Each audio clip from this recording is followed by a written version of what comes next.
Сәлем баршаңызға, сіздерге ананас салатының рецептісімен бөлісетін боламын.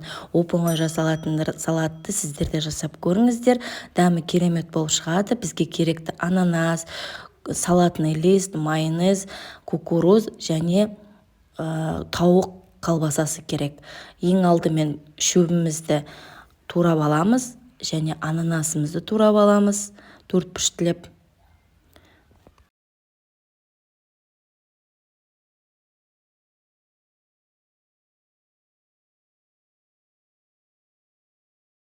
Тауық колбасасын оны да төртбұрыштілеп турап ыдысымызға саламыз.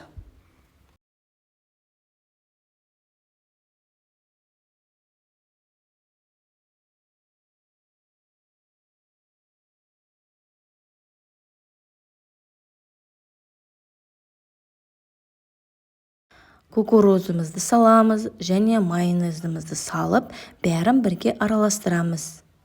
Міне біздің салат дайын болды. Сіздер де жасап көріңіздер. Оп-оңай салат.